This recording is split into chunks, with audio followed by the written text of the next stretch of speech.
Bonsoir, regardez-moi bien dans les yeux. Ce soir, dans On Décode, on parle d'hypnose, une pratique fascinante. Alors, est-ce que ça marche vraiment? On fera une petite démonstration tout à l'heure. L'hypnose, c'est aussi une pratique médicale, un complément à l'anesthésie. Par exemple, elle est pratiquée pour des opérations de la prostate. Le docteur Edwige Rigal, qui est anesthésiste à l'hôpital Lyon-Sud, nous explique ce que vit un patient en état hypnotique. À la fois, il y a une petite partie de lui toute petite qui reste là, qui contrôle, qui surveille. Puis il y a une partie qui parle très très loin, dans le passé ou dans le futur. On est là et à la fois on n'est pas là. On va parler de tout ça avec Abdelali Abdrabi. Venez me rejoindre et bonjour. Bonjour. Vous êtes vous-même hypnotiseur, oui. Vous faites des spectacles, il y en a un qui s'appelle Au-delà du réel. Oui. Vous pratiquez aussi l'hypnose dans le milieu professionnel comme coach. Si je vous regarde dans les yeux, vous m'endormissez tout de suite? Non, ça c'est le cliché un peu?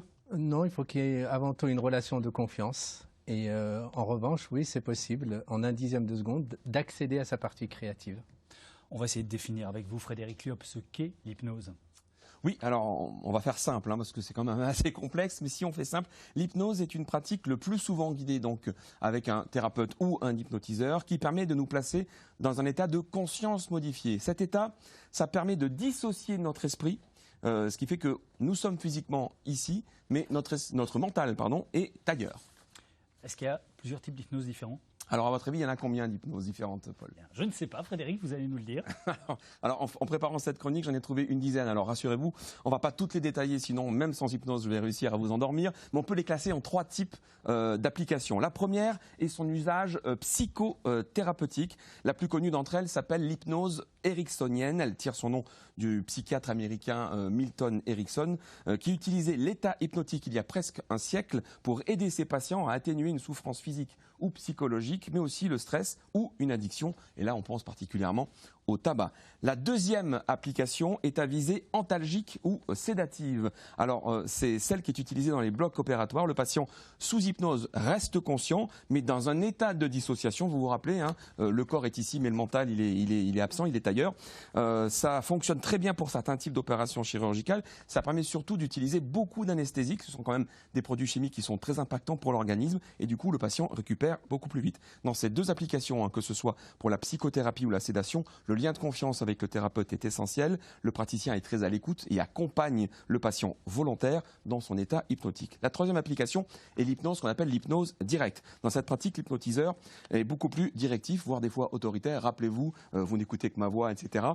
Il fait entrer dans l'état hypnotique sans que vous vous en rendiez compte, en utilisant des techniques de distraction sensorielle, le son, la vue, le toucher. Ça fonctionne plutôt bien. Encore faut-il être à ce moment-là réceptif à cette technique. Abdelali Abdrabi, hypnotiseur, vous faites des spectacles, vous arrivez à hypnotiser pas mal de gens pendant vos spectacles, coach en entreprise également. Vous dites, vous, une chose assez étonnante à propos de l'hypnose, vous dites, en fait, on est dans cet état d'hypnose quotidiennement, presque sans le savoir, et tous, ça nous arrive. Oui, en fait, l'état d'hypnose n'est rien d'autre, comme il l'a très bien défini tout à l'heure, un état de conscience modifié, c'est-à-dire accessible à chacun. Chacun d'entre nous peut rentrer dans cet état. Maintenant, la différence entre le spectacle et le côté thérapeutique, c'est simplement l'objectif visé. Pour qu'on comprenne bien, par exemple, quand on dit qu'on est distrait, qu'on est dans la lune, par exemple, si là, vous êtes en train de me répondre, je ne vous écoute pas, je pense à mon repas parce que c'est bientôt l'heure, là, je suis dans un état d'hypnose. Et ben, en fait, c'est bon signe, c'est que votre imagination prend le pas sur ce que vous êtes en train de vivre. C'est une façon que le cerveau a de pouvoir vous faire évader et vous permettre de vivre une autre expérience que celle de m'écouter et de vous ennuyer. Que fait l'hypnotiseur? Est-ce que son rôle, c'est quoi, de détourner l'attention du cerveau, de le faire aller ailleurs, à un autre endroit? Alors, le rôle de l'hypnotiseur, c'est de permettre à l'individu d'accéder à cet état. Et en fait, tout à l'heure, nous avons parlé de plusieurs types d'hypnose. Il n'y a pas plusieurs types d'hypnose, il y a plusieurs types d'accès à l'état hypnotique. L'état hypnotique, c'est un état de conscience modifié. Maintenant, la différence va être la manière dont je vais induire cet état, et c'est là où effectivement il y a des inductions rapides, plus ou moins rapides, en fonction des objectifs que nous allons définir avec le client ou le patient. Alors par exemple, vous, quand vous êtes sur scène, comment vous arrivez à hypnotiser les gens? D'une façon très simple et très classique, c'est-à-dire que vous allez faire des tests de suggestibilité pour voir si les personnes sont à l'écoute de ce que vous allez leur raconter. Donc le test classique, c'est les doigts aimantés, et à partir de là, vous filtrez une partie du public. Alors, il y a effectivement... Vous castez les gens en les regardant, c'est ça ? Comment ? Il y a une sorte de casting des gens quand vous Oui, regardez. bien sûr, parce que vous ne pouvez pas avoir tout le monde sur scène, vous ne pouvez pas. Donc il faut filtrer absolument les gens dits les plus réceptifs. Mais en l'occurrence, tout le monde est réceptif. Je vous posais vraiment la question que tout le monde se pose à propos des spectacles d'hypnotiseurs. Est-ce qu'il y a des comparses et des complices dans la salle ? Alors jamais. Jamais, et en tout cas en ce qui me concerne, jamais, parce que justement la démonstration pour moi, le spectacle c'est vraiment un prétexte pour que tout le monde puisse comprendre comment il peut accéder à cet état, donc à son imagination, à sa créativité, et surtout c'est un espace ressource. On l'a vu tout à l'heure, la gestion du stress, la gestion des émotions, la gestion de la douleur. Donc profitez de ces moments-là pour venir apprendre à vous connaître un peu plus. C'est un côté parfois un petit peu inquiétant, ça veut dire qu'on peut faire n'importe quoi à n'importe qui quand il est en état d'hypnose ? En apparence, oui, c'est pour ça qu'il faut expérimenter et voir vraiment ce que c'est qu'un état d'hypnose. Et en réalité, non, parce que c'est d'abord une relation de confiance. Et s'il n'y a pas cette relation de confiance, les personnes dites non réceptives vont créer justement un frein. L'état hypnotique, c'est un domaine scientifique qui est encore mal étudié, mais il y a en tout cas des applications très concrètes dans le milieu médical. On va en parler avec Magali Marchal, qui est en direct avec nous par visioconférence. Bonsoir à vous. Bonsoir. Vous êtes infirmière anesthésiste à l'hôpital Femmes-Mères-Enfants de Bron, c'est à côté de Lyon. Vous travaillez en bloc opératoire au service pédiatrique avec des enfants, donc, et vous avez été, formée à l'hypnose, c'est-à-dire quand on est infirmière, on peut se former aussi à l'hypnose ? Oui, tout à fait. C'est des formations que l'hôpital propose maintenant parce que justement, on a prouvé l'efficacité de ces techniques pour accompagner nos patients avec plus de confort lors des soins, lors du passage au bloc opératoire, par exemple. Sur le bloc opératoire, que les choses soient dites clairement, on n'opère pas sans anesthésie, juste avec de l'hypnose, ou ça peut quand même exister ? En fait, on couple l'hypnose avec un analgésique d'action courte, on va dire, en surface, ou une anesthésie locale ou loco-régionale. C'est-à-dire qu'effectivement, le patient est quand même présent et on l'accompagne. Bien sûr, on cède aussi des médicaments parce que l'intérêt, c'est qu'il soit confortable.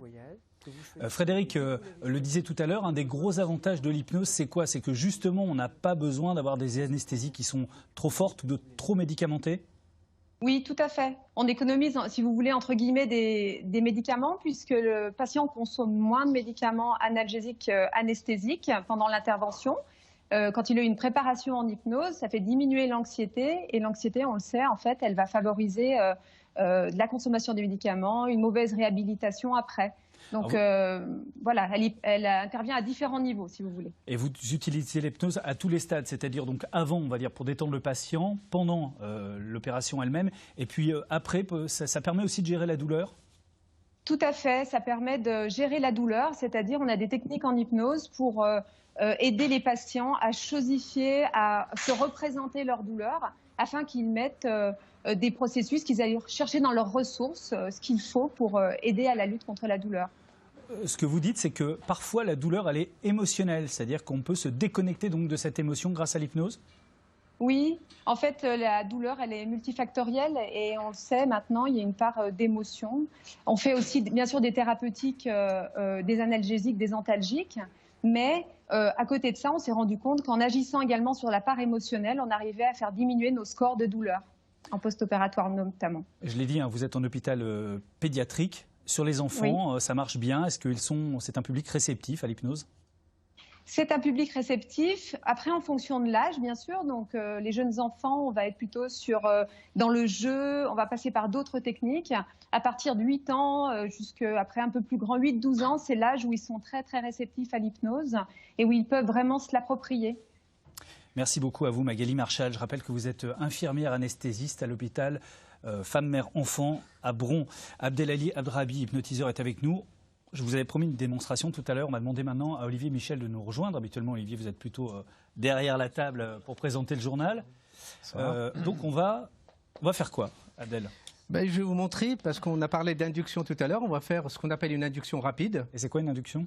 Une induction, c'est le fait de permettre à la personne d'accéder très vite à cet état de conscience modifié. Je suis pas une casserole, hein. Induction. Oui, c'est pas mal. Hein. Il a de belles métaphores. Et effectivement, les casseroles ont des inductions. Allez, je vous laisse faire. Allez, c'est parti. Colle juste les deux pieds, comme moi. Prends une inspiration, souffle, fixe-moi droit dans les yeux. Voilà, laisse tomber ton poignet lourdement, lourdement, encore plus lourdement. Et au moment de dormir, maintenant, relâché, détendu. Voilà, nous avons accès ici à son état de conscience. 1, 2, 3, reviens. Tu peux revenir maintenant. Ça va? Ça va. Voilà, là, il est dans un état 10 secondes et on peut faire appel à son imagination. Et à partir de maintenant, on peut travailler sa créativité. Ce qui est impressionnant, Abdel, c'est que ça va très très vite. Oui. Là, il s'est passé même pas une minute. En fait, il s'agit d'ondes cérébrales. Donc, les ondes cérébrales, il faut considérer en fait la vitesse à laquelle on communique. La vitesse à laquelle je peux induire va être liée à la vitesse de notre communication. Donc, ce n'est pas la vitesse qui est importante, c'est le fait que lui s'autorise à pouvoir vivre cette expérience. Alors, Olivier, on va vous demander comment ça s'est passé pour vous. Déjà, le moment... Oui, Olivier, vous êtes toujours avec nous? Excuse-moi, j'ai eu un peu un... Comment vous avez ressenti là, ce petit moment très court qu'on a vu où hop, vous êtes tombé dans les bras d'Abdel? En fait, c'est comme si le laisser-aller s'emparait de moi, en fait. Comme si j'entends, en fait, tout ce qui se passe, mais moi, je m'autorise à me laisser aller, en fait. Voilà, ça s'empare de moi et je ne peux pas l'exprimer. C'est une perte de conscience ou pas? Ah, pas du tout, non. Vous entendez ce qui se passait? J'entends, mais voilà, j'ai envie de me laisser faire. On peut lui poser la question par rapport à la douleur, bien sûr, notamment. Quelle différence ça fait, la spontanéité? Donc Olivier, vous aviez mal à l'épaule. Hein. Ouais, j'ai mal à l'épaule depuis des mois. C'est vrai que j'étais sur le niveau 7, on en a parlé tout à l'heure. Et maintenant? Je me sens mieux. Je sens encore la douleur, okay. Très franchement. 1, 2, 3, dormir profondément maintenant. Tu n'entends plus que ma voix à partir de maintenant. Voilà. Et je vais te demander juste de prendre quelque chose d'efficace contre la douleur maintenant, spontanément. Un médicament, des glaçons, ce que tu veux. Je vais compter jusqu'à 3 et à 3, tu reviens maintenant. 1, 2, 3, reviens spontanément. Ok. Regarde-moi. La douleur est là. Qu'est-ce qui reste là? Voilà. Bouge ton bras. Quelle différence? J'aurais vraiment envie de dire que le fait que j'ai encore mal, mais en fait j'ai moins mal. C'est vrai. Voyez. Donc en fait, l'état de conscience modifié, simplement travailler son imagination de telle façon à sortir du cadre dans lequel nous étions juste avant et qui créait la douleur. Juste pour terminer, parce que c'est très très rapide, vous allez voir comment on travaille notre imagination. Regardez, là le côté spectacle, imagine un aimant large, ça se colle maintenant. 1, 2, 3, et quand je vais appuyer là, tu vas rire de plus en plus fort. Rire de plus en plus fort. Encore plus fort. Plus j'appuie, plus tu ris. Voilà. Et 1, 2, 3, dormir profond. Voilà, tu n'entends plus que ma voix, tu n'entends plus que ma voix. 1, 2, 3, reviens. Merci. Tu peux te sentir merveilleusement bien, relaxé. Merci beaucoup, Abdelali. Et tu peux être fier de toi, comme tout le monde est vraiment. Merci, Abdelali Hadrabi, hypnotiseur. Et merci, Olivier, pour la démonstration. C'est chouette. Allez, à suivre sur France 3, vos éditions régionales. Merci, bonne soirée. Merci.